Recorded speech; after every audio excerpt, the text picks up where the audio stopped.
நல்லார் வழங்கு நெறி அப்படின்னு தலைப்பு கொடுத்துருந்தாங்க. இது என்ன அப்படின்னு தேடி பார்க்கிறப்போ இது திரிகடுகத்தில் வர ஒரு 82வது பாட்டு. இப்ப இன்னைக்கு திரிகடுகம் 82வது பாட்டுலான்னு சொன்னா என்னடா இவனும் பூமர் ஊருக்கு அப்படின்னு நினைக்கிறதுக்கான சூழல் இருக்குங்கிறதால நான் இந்த தலைப்பை கொஞ்சம் எனக்கு லாபகமா எழுதிக்கிட்டு வர்றேன். யாரெல்லாம் பிக் பாஸ் நிகழ்ச்சி பார்த்தீங்க?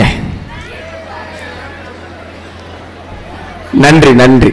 முதல் வரிசையில் இருக்கிறவங்களை தவிர எல்லாரும் பார்த்திருக்கீங்க. ரொம்ப மகிழ்ச்சியா இருக்கு. இந்த பிக் பாஸ் நிகழ்ச்சியை ஜெயிக்கிறதுக்கு ஏதாவது ஒரு யுக்தி வேணும்ல, நம்ம மொழியில ஸ்ட்ராட்டஜி. அந்த ஸ்ட்ராட்டஜி என்னங்கிற சீக்கிரட்டை போடலாம் சொல்லிட்டு போலாம்னு நினைச்சேன். யாருக்கெல்லாம் அதை தெரிஞ்சுக்கணும் ஆர்வமா இருக்கு? எல்லாருக்குமா? சரி, நீங்க கைதட்டிருங்க. நீங்க ரொம்ப அமைதியா வகுப்பறையில் இருக்குமா இருக்கவங்க எனக்கு பதட்டமா இருக்கு. அந்த சீக்கிரட்டை உங்களுக்கு எல்லாம் கொஞ்சம் உடச்சி சொல்லிட்டு போயிடுவோம் அப்படின்னு ஒரு ஆசை வந்துச்சு. இந்த நல்லான் வழங்கு நெறிங்கிற பாட்டுல என்ன சொல்றாங்கன்னா, வரிசையா ஒரு 3 விஷயத்தை சொல்லி இதுதான் நல்லவர்கள் நடந்து போற பாதை அப்படிங்கிறாங்க. சரி, நல்லவங்க நடந்து போற பாதையை தெரிஞ்சுக்கிட்டு நாங்க என்ன செய்யறது அப்படின்னு நீங்க கேட்டீங்கன்னா, புத்தர் சொல்றாரு, நீங்கள் வந்து சேர்ந்ததை விட கடந்து வந்த பாதை முக்கியம்னு சொல்றாரு புத்தர். இன்னைக்கு எல்லாரும் பொருளாதார ரீதியா எங்கேயோ ஒரு இடத்துக்கு போகணும்னு நினைக்கிறோம்ல, ஏதோ ஒரு துறை சார்ந்து எங்கேயோ ஒரு இடத்துல போய் நிக்கணும்னு நினைக்கிறோம்ல, அது முக்கியம் இல்லையா? நீ எப்படி வந்தங்கிறது தான் முக்கியம் அப்படின்னு புத்தர் கேட்கிறார். பிக் பாஸ்ல கில்லர் காயின்னு ஒரு டாஸ்க் விளையாண்டோம். நீங்க எல்லாம் பார்த்திருப்பீங்கன்னு நினைக்கிறேன். பிடிச்சி மல்லு கட்டி எல்லாரையும் அமுக்கி கோழி புத்தர் மாதிரி பொத்தி உங்ககிட்ட எல்லாம் திட்டு வாங்கி அடி வாங்கி சோசியல் மீடியாவில் பூரா இல்லாத அடி வாங்கினதுக்கு அப்புறம் அந்த வாரம் ஞாயிற்றுக்கிழமை விஜய் சேதுபதி என்ன எங்களுக்கு ஒரு ரொம்ப முக்கியமான அறிவுரை சொன்னார். புத்தர் சொன்னதை அவர் மொழியில சொன்னார். என்ன சொன்னார்னா, இங்க டாஸ்க் வைக்கிறது ஜெயிக்கிறதுக்காக இல்ல தம்பின்னு சொன்னார். டாஸ்க் வைக்கிறது எதுக்கு? ஜெயிக்கிறதுக்கு தானே. ஆனா அவர் இல்லைங்கிறார். என்ன அது அநியாயமா இருக்கு? டாஸ்க் வைக்கிறீங்க, விளையாட சொல்றீங்க, 2 டீமா பிரிக்கிறீங்க, அப்புறம் ஜெயிக்கிறதுக்கு வைக்காம வேற எதுக்கு வைக்கிறீங்கன்னு கேட்கிறப்ப அவர் சொல்றாரு, அந்த டாஸ்க் நீ எப்படியாக அணுகிறேன்னு உன்னைய தெரிஞ்சுக்கிறது தான் அந்த டாஸ்க்ங்கிறார். அதைத்தான் புத்தரும் சொல்றார். நீ வந்தங்கிறது முக்கியம் இல்லை, எப்படி வந்த, அந்த பாதை என்ன. அப்ப நல்லான் வழங்கு நெறினா நல்லவன் போற பாதை என்னங்கிறத திரிகடுகம் சொல்லுது. அது என்னங்கிறத என்னைய சொல்ல சொன்னாங்க. நான் பிக் பாஸ்ல இந்த ஃபார்முலாவை தான் பயன்படுத்தினேங்கிறது எனக்கு என்னைத்தான் தெரியுது. சரி, எதுக்கு முதல்ல நல்லவன் போற வழியில நம்ம போகணும்? இது ரொம்ப முக்கியமான கேள்வி. கரெக்டா? நல்லவன் போற வழியில நல்லவன் போயிட்டு போறா, நான் ஏயா போகணும் அப்படிங்கிற கேள்வி உங்களுக்கு வரலாம். சரி, அதுக்கு முன்னாடி நல்லவன் தான் யாரு? இந்த கேள்வி இன்னைக்கு ரொம்ப ரொம்ப முக்கியமான கேள்வி நினைக்கிறேன். ரொம்ப ரொம்ப முக்கியமான கேள்வி. நல்லவன்னா யாரு அப்படின்னா, இன்னைக்கு மீன் டெம்ப்ளேட் ஸ்லாங்ல சொல்லணும்னா, எவ்வளவு அடிச்சாலும் தாங்குறா, இதை ரொம்ப நல்லவேன்னு சொல்லிட்டாங்கப்பா. எவ்வளவு அடிச்சாலும் எவன் தாங்குறாலும் அவன் தான் நல்லவன். உண்மைதானே? நீங்க இல்ல, நம்ம யாருமே இல்லை, அப்படி வச்சுக்கிறோம். நல்லவன் யாரு அப்படின்னா, முதல்ல நல்லவன் எவ்வளவு முக்கியங்கிறத நம்ம தெரிஞ்சுக்கணும். வள்ளுவர் சொல்றாரு, நல்லார் ஒருவர் உளரேல் அவர் பொருட்டு எல்லோருக்கும் பெய்யும் மழைங்கிறார். ஊர்ல ஒரே ஒரு நல்லவன் தான் போதுமா, எல்லாருக்குமே மழை பெய்யுமா? இது அநியாயமா இருக்கு. எல்லாரும் நல்லவனா இருந்தா என்ன செய்யறது? வெளில எல்லாரும் வதந்து போகுமா? எல்லாரும் நல்லவனா இருக்க முடியாதுங்கிற அந்த யதார்த்தத்தை நம்ம புரிஞ்சுக்கணும். நல்லவன் தென்கட்சி கோ சுவாமிநாதனையா ஒரு கதை சொல்வார். இந்த இடத்துக்கு ரொம்ப பொருத்தமா இருக்கும், அதை உங்கள்கிட்ட பகிர்ந்துக்கு ஆசைப்படுறேன். ஒரு ஊர்ல நான் சொன்ன மாதிரி மழை வெள்ளம் வருதான், தாங்க முடியாத வெள்ளம், ஊரே அழிஞ்சிருமோன்னு எல்லாரும் பயப்பட்டு இருக்கிறாங்க.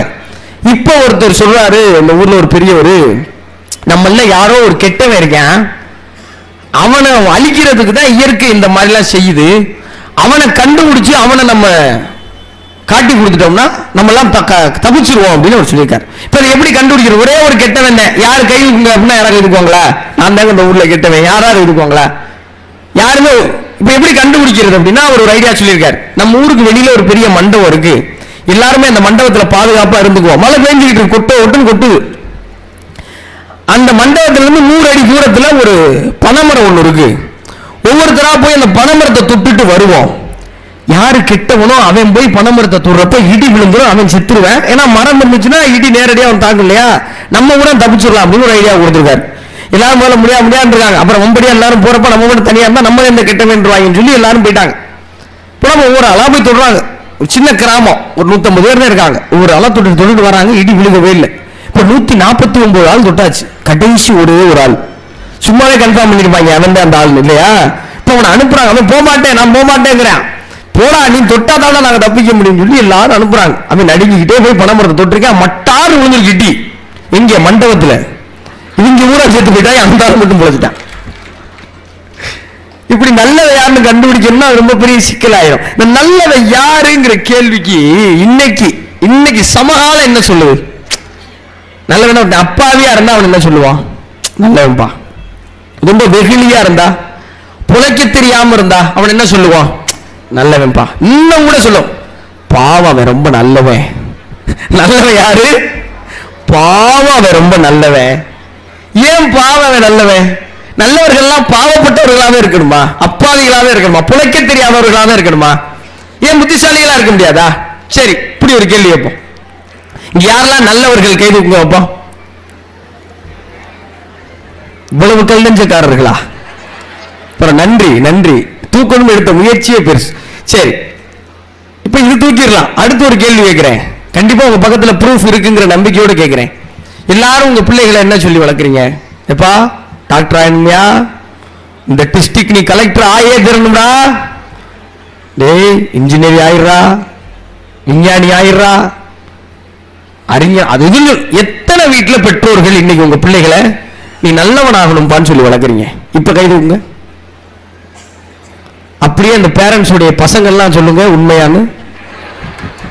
அப்படி சொன்னீங்கன்னா நீங்க நல்ல பெற்றோர், உங்களுக்கு நல்ல கைதட்டு கொடுக்கலாம். என்ன நம்பிக்கை இல்லையா உங்களுக்கு? உங்க மேலே நல்லா கைதட்டுங்க. ஏதோ ஒரு இயந்திரமயமான வாழ்க்கையில, ஏதோ ஒரு பொருளாதாரத்தை நோக்கின வாழ்க்கையில, ஏதோ ஒரு இடத்துல பிள்ளைகள் நல்லவர்களா வளரணும்னு சொல்லி கொடுக்கறதுக்கான நேரம் குறைஞ்சு போச்சுங்க. உண்மைதானே? நான் படிக்கும்போது எங்க பள்ளிக்கூடத்துல காலையில நன்னறி வகுப்பு இருந்துச்சு. இன்னைக்கு நிறைய பள்ளிக்கூடத்துல அது இல்லை.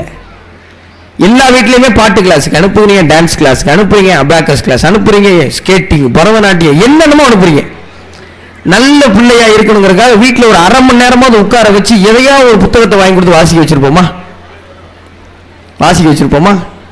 ஏன் நல்லவன்னா என்ன நினைச்சிடறோம்னா, அந்த உலகத்தை இப்ப மாறிடுச்சு. இப்ப ரொம்ப மாறிட்டு வர உலகத்துல உடை மாறிடுச்சு, உணவு மாறிடுச்சு, கலாச்சாரம் மாறிடுச்சு, மனோநிலையும் மாறிடுச்சு. இன்னைக்கு மனநிலை என்ன சொல்லுது? நல்லவன்னா ஒண்ணு இந்த உலகத்துல ஏமாத்துறவன், இன்னொருத்தன் யாரு? ஒருத்தன் ஏமாறுறவன், இன்னொருத்தன் ஏமாந்துறவன். சரி, நான் தெரியாம கேட்கிறேன் சார். இப்ப நம்ம மனநிலை எப்படி வந்துருச்சு? எப்பா ஏமாத்துறவனா கூட ஆயிரு, ஏமாறுறவன் ஆயிராதப்பா சொல்லி வளர்க்குறோம்ல. ஒண்ணு பாதிக்கப்பட்டவன், இன்னொன்னு பாதிப்பை ஏற்படுத்துறவன். எப்பா பாதிக்கப்படுறவன் ஆயிரவே ஆயிராத, அப்ப நீ பாதிப்பை ஏற்படுத்துறவன கூட ஆயிரலாம்ங்கிற இடத்துக்கு எங்கேயோ ஒரு இடத்துல தள்ளப்பட்டு வந்துடுறோம்ல. சரி, நான் ஒண்ணு கேட்கிறேன். ஏமாத்துறவன் ஏமாறுறவன், ஏன் ஏமாறாத ஒருத்தன் ஏமாத்துறவனா இல்லாம இருக்க முடியாது? இந்த ரெண்டுக்கு நடுவில் இருக்கிற நம்ம எத்தனை பேர் யோசிக்கிறோம்? ஏன் பாதிக்கப்படாத ஒருத்தன் பாதிப்பை ஏற்படுத்தாத அவனவும் பாதிக்கப்படுறவங்களை காப்பாற்றுறவனாவும் ஆக முடியாது? அதை எத்தனை பேர் யோசிக்கிறோம்? அப்படி ஒருத்தன் இருந்தான்னு வைங்களேன், அவன் நல்லவன். இப்ப நல்லவனு கைதட்டலாம், நீங்க தப்பு கிடையாது. அப்படிப்பட்ட நல்லவனை யாருங்க சொல்லிக் கொடுப்பா? நல்லவனா இருக்கிறது எப்படிங்கிறத யார் சொல்லிக் கொடுப்பா? தமிழ் தான் சொல்லிக் கொடுக்கும். நான் பிக் பாஸ்க்குள்ள போகும்போது கேட்டாங்க, உங்க ஸ்ட்ராட்டஜி என்னன்னு கேட்டாங்க. நான் சொன்னேன், தமிழ் தான் என்னோட ஸ்ட்ராட்டஜி அப்படின்னு சொன்னேன். தமிழ் தான் என்னோட ஸ்ட்ராட்டஜி. தமிழ் தான் எனக்கு அறத்தை சொல்லி கொடுத்துருக்கு. அந்த அறத்தின்படி இந்த விளையாட்டை நான் விளையாட போறேன் அப்படின்னு சொன்னேன். அப்படித்தான் விளையாண்டேன். நான் வெளியே வரும்போது எல்லோரும் சொன்னாங்க. அதனால இந்த வெற்றி கிடைச்சிச்சோ அப்படின்னு நான் என்னைய நம்புறேன். திரிகடத்தில் இருக்க பாட்டு என்ன சொல்லுது? சான்றாருள் சான்றான் எனப்படுதல், எஞ்ஞான்றும் தோய்ந்தாருள் தோய்ந்தான் எனப்படுதல், பாய்ந்தெழுந்து கொன்னாரு கொள்ளாத கூறாமை இம்மூன்றும் நன்னார் வகுத்த வழி. கண்டிப்பா புரிஞ்சிருக்காது. முதல் வாட்டி படிக்கும்போது எனக்கும் புரியல. புரிஞ்சுக்க முயற்சி செய்வோம். மூணு குவாலிபிகேஷன்ஸ் இருக்குங்க. நல்லவனா இருக்கணும்னா நிறைய குவாலிபிகேஷன்ஸ் இருக்கு. திரிகடுங்க அந்த மூணு தான் சொல்லுது. இந்த மூணுக்குள்ள எல்லாம் அடக்கம்னு வச்சுக்கோமே.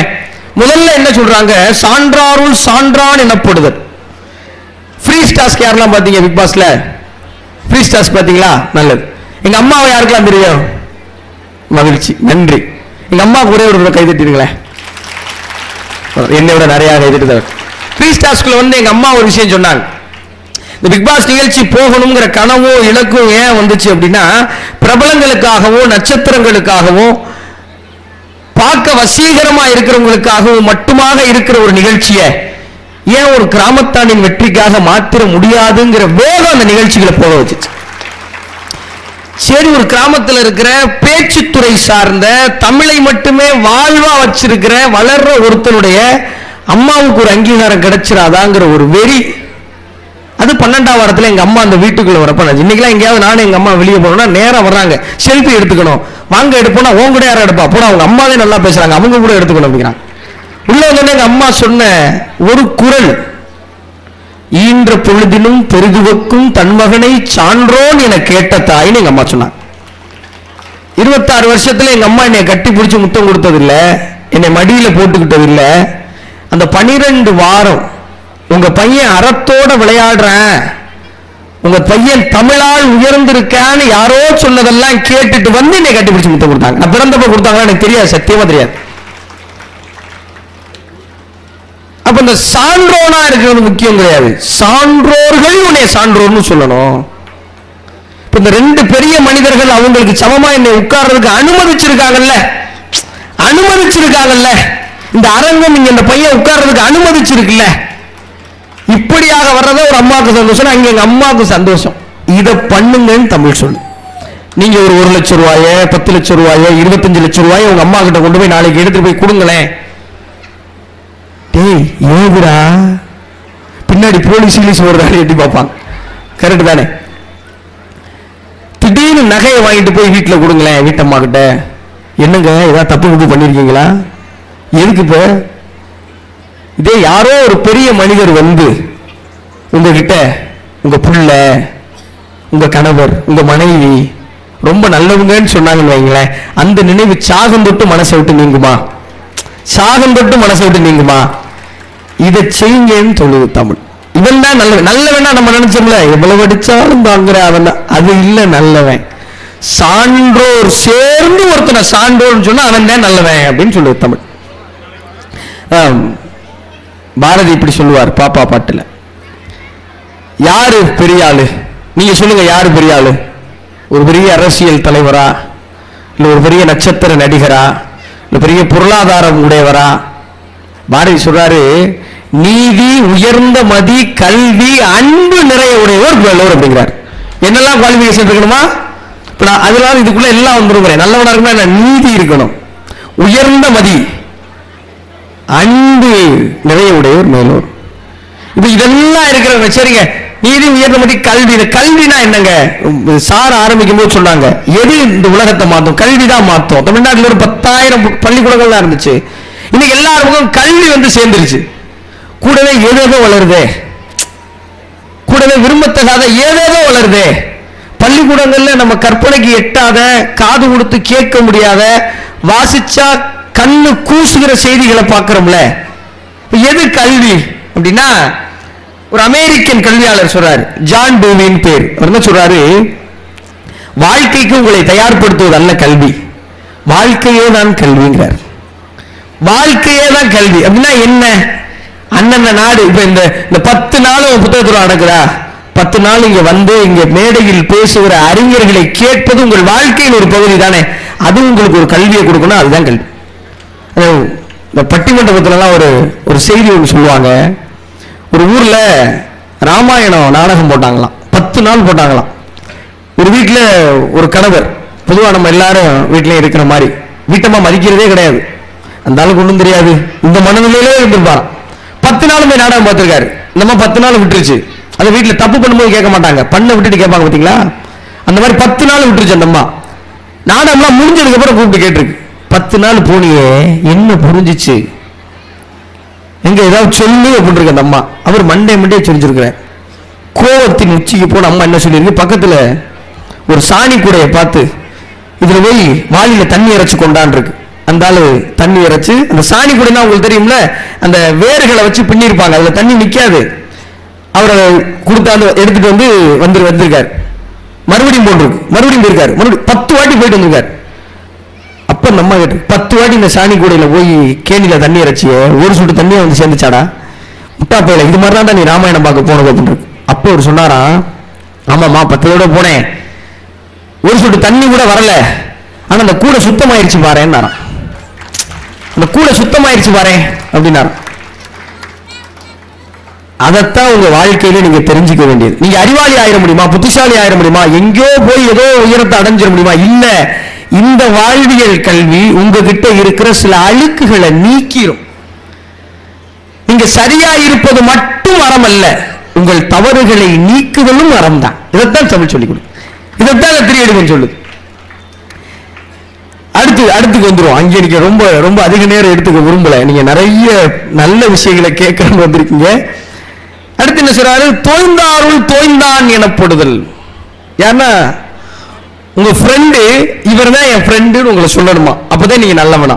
எப்ப நீங்க பக்கத்துல இருக்கும்போது கிடையாது, நீங்க போனதுக்கு அப்புறம் இவெல்லாம் ஒரு ஃப்ரெண்டு அப்படின்னு சொல்லக்கூடாது. இவன் தான்டா என் ஃப்ரெண்டு. வள்ளுவர் நட்புக்கு பக்கமுகமா இருக்கார். ஒரு விஷயம் சொல்றார், நட்புனா என்ன? உடுக்க இழந்தவன் கை போல அங்கே இடுக்கம் களைவராம் நட்பு. எல்லாருக்கும் தெரிஞ்சு வச்சிருக்கிறோம். அதாவது நம்ம வேட்டி அவுந்துருச்சுன்னா அதை எப்படி கை வேகமா போய் பிடிக்குமோ, அப்படி நண்பனுக்கு ஒரு பிரச்சனைனா வேகமா போகணும். எங்கிட்டு நண்பன் நான் உதவி கேட்டு வந்துடுவானோ இங்கிட்டு போக கூடாது, அவன்கிட்ட போகணும். அதே நட்பு. இன்னைக்கு அது மாதிரியான நட்பு இருக்கா? யாராவது ஒருத்தர் பிரபலம்னா அவர் நம்ம நண்பர்னு சொல்லிக்கிறதுக்கு துடிக்கிறோம். யாராவது ஒருத்தர் பொருளாதார ரீதியா ரொம்ப பெரிய ஆளா இருக்காரா, அவரு ரொம்ப தெரியுங்க, அவருக்கு தெரியாது, எனக்கு மட்டும்தான் அவர் தெரியும் அப்படிங்கிறோம். யாராவது திடீர்னு மேல வந்துட்டா அவரு 31ஆம் தேதி உங்க நண்பர்கள் யாருங்கிறது உங்களுக்கு தெரிஞ்சுக்கிறோம். மாப்பிள்ள ஒரு 500 ரூபா கொஞ்ச நேரத்துக்கு முன்னாடி கேட்டு கூடாதா? ஏன் கேட்டிருந்தா என்ன சொல்லியிருப்பேன்? அப்ப இதே தான் சொல்லியிருப்பேன். டீ கடைக்கு போய் எல்லாரும் டீ சாப்பிட்டதுக்கு அப்புறம் எல்லாரும் பரிசை தடவும் தருவாங்க, குருத்துல எடுத்து கொடுக்க மாட்டேன். இந்த மாதிரியான நட்புகள் இருக்குல்ல, இத ஒரு நட்பு உண்மையிலே ஆத்மாத்மா இருக்கும்னா அதை பண்ணுங்க, இல்லைன்னா பண்ணாதீங்கன்னு சொல்லுது தமிழ். எதுக்கு போலியான ஒரு நட்புன்னு கேள்வி கேட்குது. எதுக்கு? முக நக நட்பது நட்பன்றுங்கு. சும்மா ஒருத்த வர்றானா மூஞ்சி மேடி சிரிக்காரா? அகநக நட்பது நட்பு. அவனால உனக்கு எந்த பிரதிபலனும் இல்லை, அவனால உனக்கு எதுவுமே கிடையாது. ஒருத்தன் உயர்ந்தாலும் தாழ்ந்தாலும் அவன் தோல் மேல கை போட்டினா அதான் நட்பு. அதுதான் நல்லவேங்க. முதல்ல எல்லாரும் சேர்ந்து, சான்றோர்கள் சேர்ந்து, 10 பேர் அயோக்கியர்கள் வந்து இவர் ரொம்ப நல்லவர் சொல்லக்கூடாது, 10 சான்றோர்கள் வந்து உங்களை சான்றோர்னு சொல்லணும். உண்மையிலே நீங்க இல்லாத போதும் கூட உங்களை பார்த்து ஒருத்தர் இவர் என் நண்பர்னு சொல்லி பெருமைப்படணும். அவர் உங்களுக்கு என்னங்க செஞ்சாரு? எதுவும் நம்ம தான் கேட்கும். ஏன்னா என் ஃப்ரெண்டா இருந்து நீ எல்லாம் எனக்கு என்னடா செஞ்ச? திருப்பி அவன் அந்த கேள்வியை கேட்டா அவன் பதில் இருக்குமா? நம்மகிட்டே போக எந்த எதிர்பார்ப்பும் இல்லாத ஒரு பெரும் பிரியம் வச்சிருந்தீங்கன்னா அந்த நட்பை பண்றவங்க நல்லவங்க. 3வது முக்கியமான பாயிண்ட், கொள்ளாத கூறாமை அப்படிங்கிறாங்க. என்ன புரணி பேசாம இருப்பாங்கிறாங்க. அப்படி இருந்தா எப்படிங்க பிக் பாஸ் நிகழ்ச்சியை நீங்க வந்திருப்பீங்க? நீங்க கேட்கலாம், ஒரு நியாயமான கேள்வி. நிறைய தொலைக்காட்சி நிகழ்ச்சிகள் நிறைய இருங்க, ஆனா எல்லா தொலைக்காட்சியை விட இந்த பிக் பாஸ் நிகழ்ச்சிக்கு தான் அவ்வளவு பார்வையாளர்கள், கோடிக்கணக்கான மக்கள் பார்க்கறாங்க, கோடிகளை குட்டுறாங்க. ஏன்? 106 நாள் உள்ள ஒருத்தவங்க புரணி பேசுவாங்க. அப்போ நல்லா தானே இருக்கு, நம்மளும் புரணி பேசலாம், அவன் புரணி பேசுறதை பார்த்து அதுல நம்ம ஒரு புரணி பேசலாம். இந்த புரணி பேசுறதுக்காக ஒரு நிகழ்ச்சி, அந்த பிக் பாஸ் நிகழ்ச்சி மேல வர்ற விமர்சனம் உண்மைதானே? அதான் நிகழ்ச்சி மேல விமர்சனம். ஏன்னா புரணி ஒரு 105 நாள் 106 நாள் ஒரு ஏசி வீட்டுக்குள்ள உட்கார்ந்துக்கிட்டு சமைச்சு நல்லா சாப்பிட்டுக்கிட்டு தெனாவட்டா மெத்தையில படுத்துக்கிட்டு புரணி பேசுறாங்க. இந்த நிகழ்ச்சிக்கா எவ்வளவு? ஆனா வெற்றியாளர்களை எடுத்து பாருங்களேன், எந்த நிலையிலும் அந்த 20 பேர்ல எவன் ஒருத்தன் புரணி பேசுறையோ அவனை தான் மக்கள் ஜெயிக்க வைக்கிறாங்கிற உண்மையை தான் அந்த நிகழ்ச்சி வரைசாட்டு. அதான் அந்த நிகழ்ச்சி எடுத்துட்டு போய் சேர்க்கு. இந்த பிக் பாஸ் நிகழ்ச்சியில நான் கடைபிடிச்சது என்ன? இந்த 3 எந்த சோதனை வரும்போதும் நான் என் அறத்தை தவற தயாராக இல்லை, தோல்வி வரும்போதும் இழக்க தயாரா இல்லை. ஒருவேளை தப்பு பண்ணிட்டேன், அப்ப என்ன செய்ய வேண்டியிருந்துச்சு? அப்பையும் தமிழ் என்ன சொல்லி கொடுக்குது? தப்பு பண்ணிட்டியா, சரி பரவாயில்ல, திருத்திக்க. என்ன பண்ணிக்க? திருத்திக்க. அதான் ரவுத்திரம் பழகுன்னு பாரு. யாராவது தப்பு பண்ணா யோசிக்காம எதிர்த்து கேளு. நீயே தப்பு பண்ணிட்டியா, உடனே யோசிச்சு அதை திருத்தி மாத்து. இதைத்தான் தமிழ் சொல். இதை எவன் செய்யறானோ அவன் தான் நல்லவன். நம்ம நினைக்கிறோம்ல, அப்பாவியா முடியல உட்கார்ந்து அழுகிறவன் அவன் நல்லவன் இல்ல. தனக்கு தீங்கு வராமல் பார்த்துக் கொள்பவனும் பிறருக்கு தீங்கு வராமல் பார்த்துக் கொள்வனும் தான் நல்லவன். அதைத்தான் நம்ம சொல்லு.